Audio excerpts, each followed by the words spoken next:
Saludos desde el oeste de la isla de Montreal, esto es de sur a norte, una síntesis de la actualidad hispanoamericana según las noticias publicadas entre el lunes 27 y el viernes 31 de enero de 2025.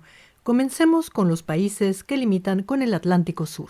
En Argentina, Prensa Latina informó al comenzar la semana que la Asociación de Trabajadores del Estado se opone categóricamente a la estrategia del presidente Javier Milei de reducir el tamaño del Estado. La agencia Xinhua, por su parte, informó sobre el paro ferroviario del martes en Argentina y que los trabajadores exigen mejoras salariales y una canasta básica familiar.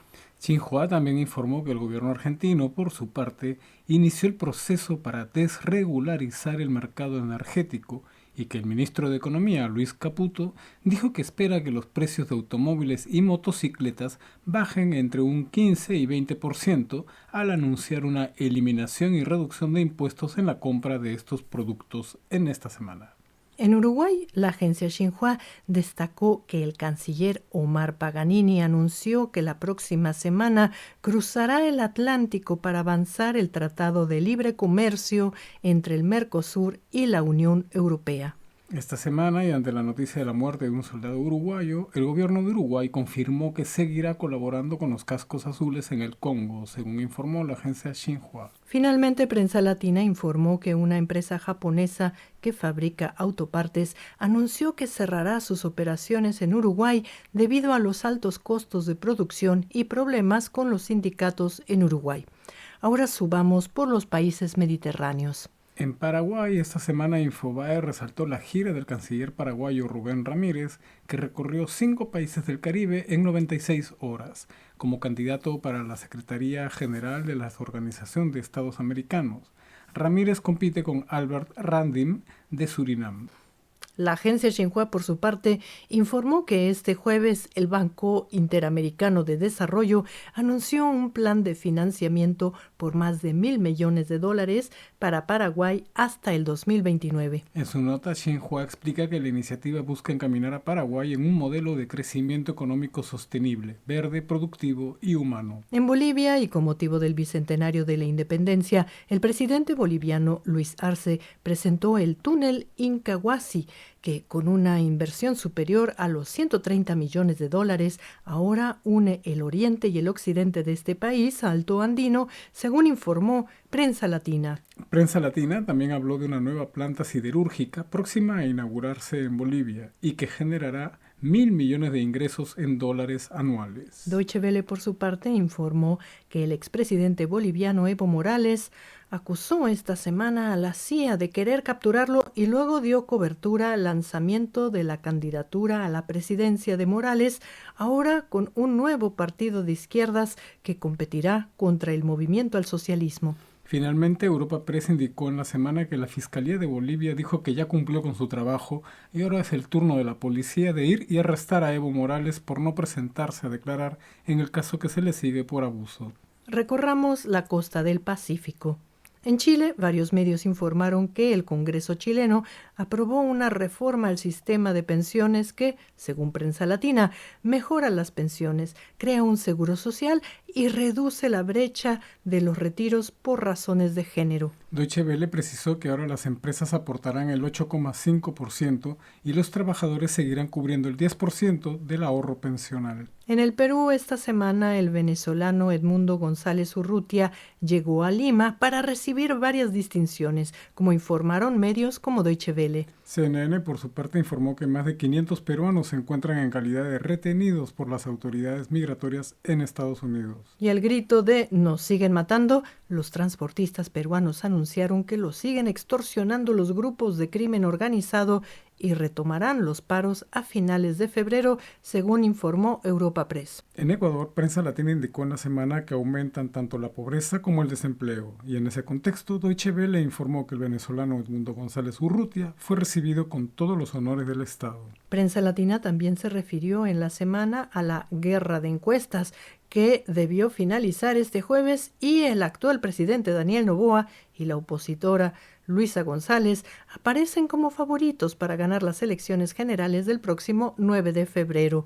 Y llegamos al norte amazónico. En Venezuela, el gobierno de Nicolás Maduro anunció que las elecciones parlamentarias tendrán lugar el 27 de abril y la opositora María Corina Machado dijo que los opositores no participarán porque desconocen la legitimidad del actual gobierno, como informó Deutsche Welle. CNN, por su parte, informó que Nicolás Maduro dijo que recibirá a los venezolanos deportados de Estados Unidos con amor y los brazos abiertos. La agencia Xinhua resaltó que Nicolás Maduro afirmó que reintegraron en el sistema educativo a 400.000 niños, niñas y jóvenes migrantes. Finalmente, la prensa canadiense informó que el gobierno de Estados Unidos canceló una orden que protegía a 600.000 venezolanos y ahora podrán ser deportados. En Colombia, el sábado, el presidente colombiano Gustavo Petro sugirió a Venezuela combatir juntos contra el Ejército de Liberación Nacional, como informó Deutsche Welle, y al finalizar la semana, Europa Press destacó que el presidente colombiano Gustavo Petro y Nicolás Maduro anunciaron acciones conjuntas en la zona fronteriza de Catatumbo contra los narcotraficantes. La agencia Xinhua, por su parte, informó en la semana que de los firmantes de paz de 2016, 7 han muerto asesinados y otros 12 permanecen desaparecidos. En otro tema, varios medios informaron que el gobierno colombiano se negó a recibir vuelos de Estados Unidos con deportados tratados en condiciones inhumanas. En la semana, agencias como Xinhua informaron que el gobierno colombiano envió sus propios aviones para regresar con los deportados. Finalmente, varios medios informaron que el presidente colombiano Gustavo Petro sugirió a sus connacionales en situación irregular que abandonan Estados Unidos y regresen a Colombia y les ofreció apoyos económicos para su reintegración. En Panamá, las autoridades dijeron en la semana que los últimos 6 meses han deportado a más de 1.800 personas, según informó Prensa Latina. La agencia Xinhua resaltó que este sábado llega Marco Rubio a Panamá y el presidente panameño José Raúl Mulino dijo que no tiene en agenda hablar con Marco Rubio sobre el Canal de Panamá. En Costa Rica, el gobierno propuso en la semana que castiguen con 6 años de cárcel a las mujeres que aborten.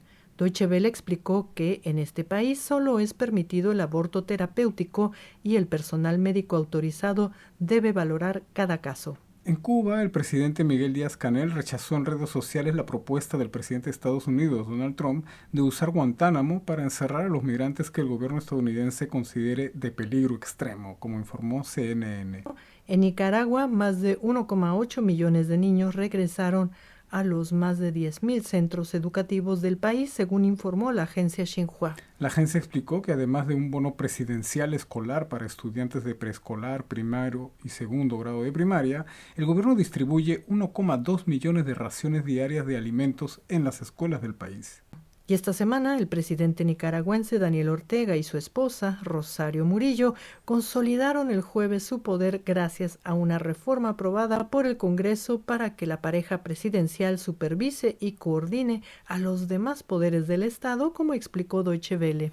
En Honduras, esta semana, la presidenta Xiomara Castro, en su calidad de presidenta pro tempore de la Comunidad de Estados Latinoamericanos y Caribeños, convocó y ante la falta de consenso, canceló una junta para abordar los cambios en la política migratoria estadounidense, según informaron varios medios. La agencia Xinhua, por su parte, informó que la presidenta hondureña alabó su socialismo democrático y bajo el lema «Hermano, vuelve a casa», su gobierno ofreció a los migrantes deportados $100 a la llegada, raciones de alimento y hasta $1,000 en capital semilla para iniciar un negocio en el país. En El Salvador, las autoridades judiciales emitieron penas de hasta 120 años de cárcel para miembros de la pandilla Barrio 18, según informó Deutsche Welle. La agencia AP, por su parte, informó sobre la reforma constitucional aprobada por el Congreso de El Salvador esta semana y que le permitirá al presidente Nayib Bukele realizar más reformas constitucionales sin mucho trámite ni debate.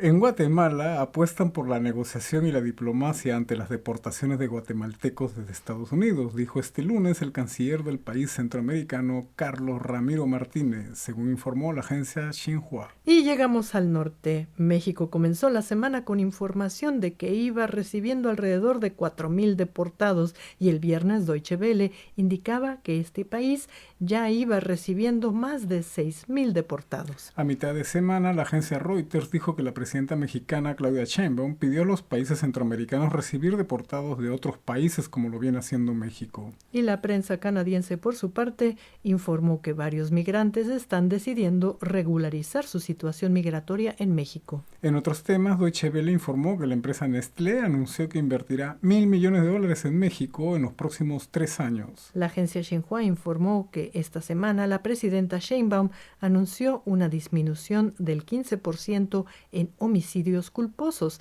en lo que va de su gestión. Y finalmente, esta semana CNN se mostró sorprendido que en el Senado mexicano eligieran por medio de una tómbola a los candidatos de las elecciones judiciales. En Estados Unidos, CNN dijo en la semana que las redadas y deportaciones son un nuevo reality show en la realidad estadounidense. La prensa canadiense, por su parte, citó un cable de AP donde representantes del gobierno estadounidense afirmaron que este sábado comienzan a aplicar tarifas arancelarias a México y Canadá. Y ante los reclamos de la presidenta mexicana Claudia Sheinbaum, Google explicó que el Golfo de México ahora se llama Golfo de América en la región estadounidense. Y finalizamos con el dato de la semana. DeepSeek estima el valor de las exportaciones latinoamericanas hacia Estados Unidos en el orden de los $500 mil millones anuales. Las exportaciones latinoamericanas a China alcanzan un valor de entre 150 a 200 mil millones de dólares anuales, según la inteligencia artificial. Finalmente, DeepSeek estima el valor de las exportaciones latinoamericanas a la Unión Europea entre 100 a 150 mil millones de dólares anuales. Bueno amigos, esto fue de sur a norte, desde la isla de Montreal, donde la radio CBC nos anuncia que el peruanísimo ají amarillo ganó el título de sabor del año 2025. Les deseamos una estupenda semana y nos despedimos. Hasta la próxima.